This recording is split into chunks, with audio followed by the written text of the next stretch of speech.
I'm Donald Woolsey, arrested December 2013 for manufacturing methamphetamine. And when I was chained up at the jail and hooked up to the bench waiting to be put in, I started thinking real hard about God. And I started praying pretty hard. And I realized when I got back that He answered my first prayer, which was to put me into a decent cell with some good guys, where I wasn't in there with a bunch beating on the walls and a bunch of rowdy ones, you know. Got a little age under my belt. And He answered it to a point to where there was no doubt that He answered that prayer, because the guys that was in that cell, sat down and prayed at every meal. And you know, it was a big blessing to be put in the cell like that. It was the only one in the whole cell block that way, which most of the guys outside the cell block wanted in that cell block, where I was fortunate enough, to the blessing of God, got in there, you know. And my wife was also arrested at that time, which she was across the way. We didn't get to communicate and talk or nothing. You know, that was pretty devastating. And it took her a little bit more, you know, she had a little rougher over on that side where she was at. She was mad at God at first, but she come around before we managed to get bond and get out. When we bonded out, we were both ready to turn our life over to God. And we, first Sunday to come around, decided, well, we were going to find us a church. And we took off. We'd been cutting grass for a living, and there was this one church, these older couple that we cut the grass for, that was no longer doing it. To come find out, she had passed away, and he got put into the Good Samaritan nursing home. And so, well, with it being closed, we took off driving from that church, and we drove around looking, thinking, well, now where are we going to go? What, you know, what church? So, well, we're going to pick one somewhere, you know, let's just figure one out. And my wife said, well, she had heard one at the corner of 2nd and Walnut that she said she'd like to go there and check out. Well, we went, pulled in the parking lot, and there was a lady standing outside the parking lot. Said, oh, the service wasn't there yet. It didn't start until 11 o'clock. She said, come back. She invited us back. She gave us good welcome arms, you know, so we thought, well, we'd come back to it. The name of that church was The Gathering. And we went back that Sunday and didn't feel out of place at all going in there. Everybody very welcome, very open arm. And well, we went that Sunday and went back the next Sunday. And when we were both in jail, we'd heard of this CEO of Church of New Prison Offenders, and ended up Tony Metcalf was one went to that church, which was over the CEOs, which it all just fell right in place, which is definitely, to me, you know, it's all the work of God, working everything out.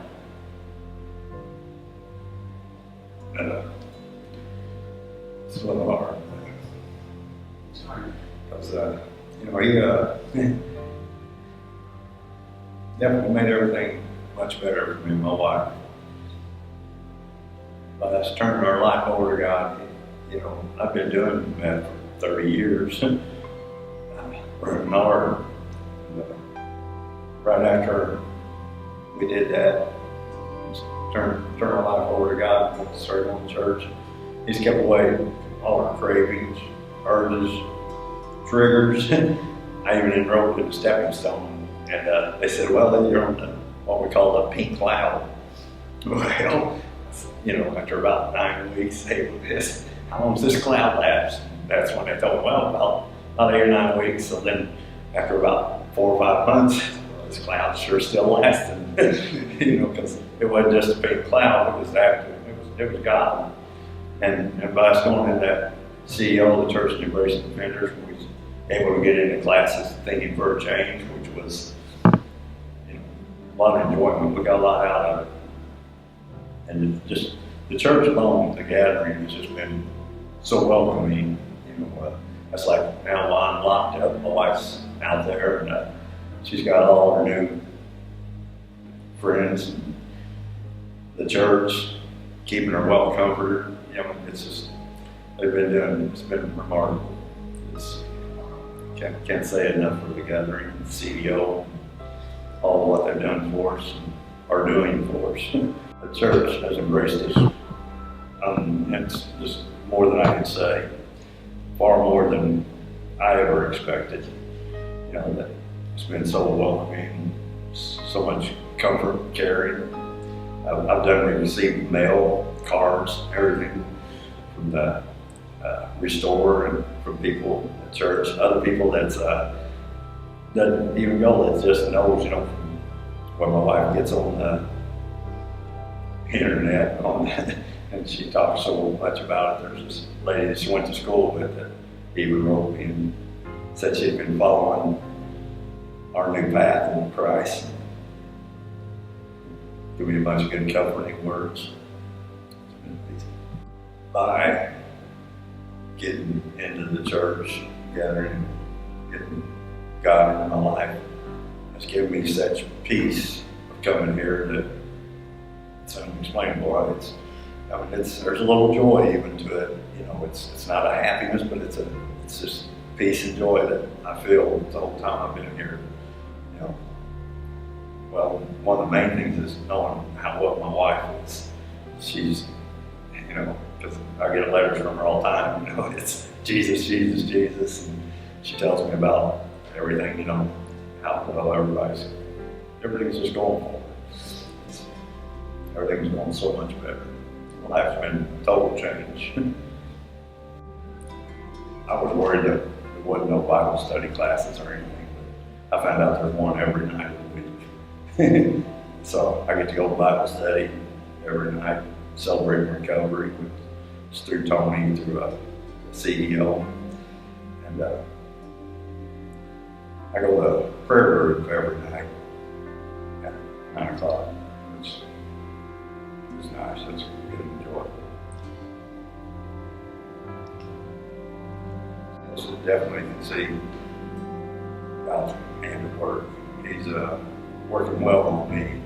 I keep hearing the same thing over and over, I think, which is to be more bolder. I've been hearing that a lot from him. He's wanting me to step up a little bit, I do believe. It's not even so much having to be able to quote the scriptures as to just walk right, do right, treat people right, show the love of Christ. That's what it takes as much as knowing the scriptures. That's where I felt like I was way behind. But that kind of made me feel a little better, a lot better.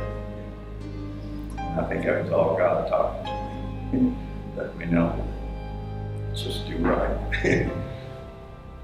I know now that through the help of God and with God, I'm gonna live a lot better life.